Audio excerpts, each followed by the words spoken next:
What's up, Yo Pit? My name's Andrew. I play guitar in Royal Blush. I'm Al. I sing songs in Royal Blush. Hey, I'm Pat. I play guitar in Royal Blush.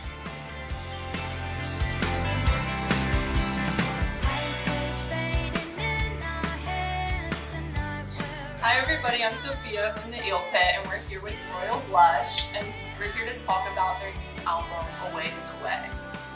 A Ways Away has been many years in the making. How does it feel that the album's out now? So good. It's like a big relief to hold on to something for so long and then have it out there for everybody else. It's not new to us, but it's new to everyone else, and it feels good to see it get some love. I cried like a baby. Did you really? Yeah, you probably did. Always. You heard it here first.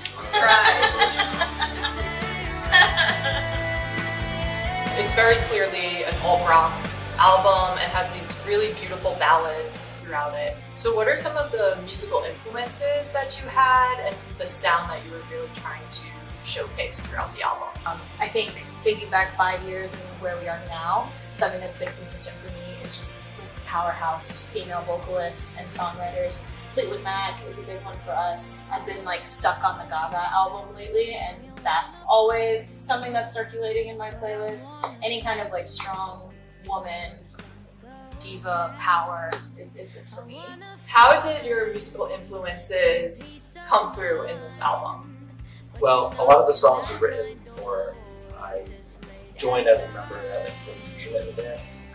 But I've been working with Royal Blush for about 3 years producing. And so when I asked for one of the references for the original album that we were recording, Paramore was one that stuck out to me.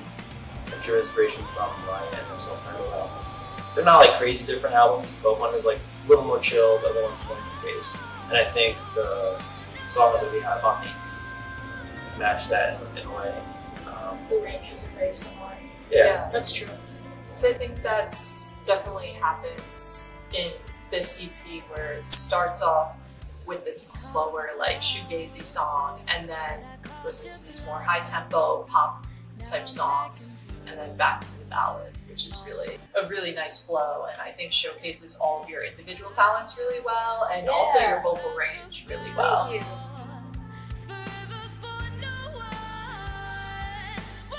So there's clear themes throughout the whole album. A big one is kind of this balance of grief and love. And those things, go hand in hand automatically. It starts off with Go and Ballads in the Sky. So what do those songs mean to you? The EP right out the gate, we kind of have a heavy hitter, which is Go. It talks about something that's dark and familiar, unfortunately, with abusive relationships coming to an end and the final straw, and how grief intertwines with something that, you're relieved to end, right? But there's good and there's bad in everything, right? And I think that that's kind of where Go comes from.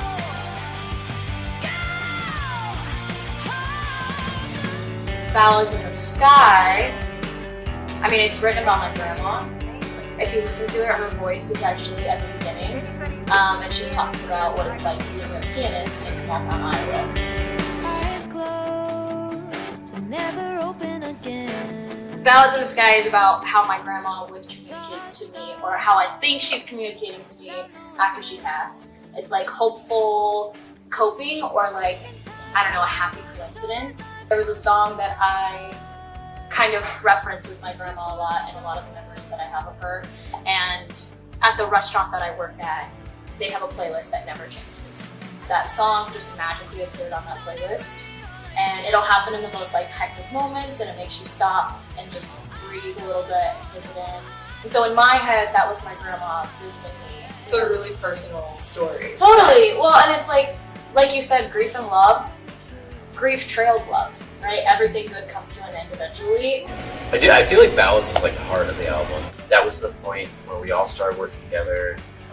Yes, the first song that And it we was sat down and went through. we were kind of figuring out how to work together.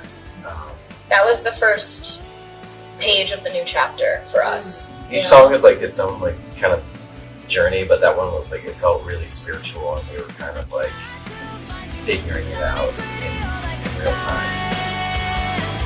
Cherry Cola is a song that you re-release for the EP. What was it like revisiting that song now? We worked on it a long time ago. We had like a demo version that you can hear. Very DIY. Yeah, it was very DIY. Al and I were kind of figuring out how to work together, and It was recorded on my couch, yeah, like in my apartment. this. Very It's literally. recorded on This the was couch. this was it.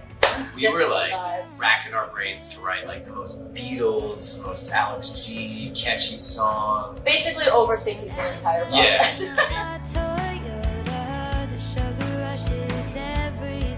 This time around, it was just like plug in and freaking go. Like it's just like we had been playing the song live so often Totally. that we just knew what it was. Whereas when we finished the first time, I don't think we were just like, I think it's done. Yeah. When a song exists, it has like a natural evolution where the things that are meant to stick, and the things that aren't kind of trickle off. And that's kind of where Cherry is now. It's everything that's stuck. Yep.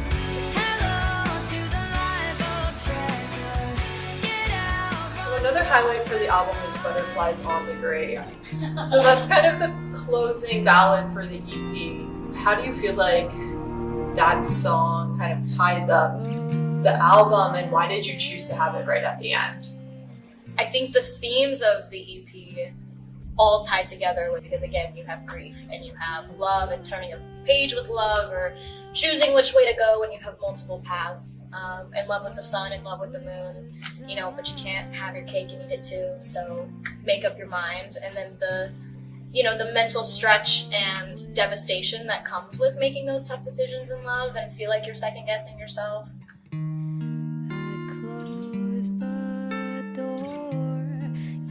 And the way that it ends so abruptly, relationships end abruptly all the time, and you have that residual discomfort and unease, and you don't have closure, and sometimes that's life.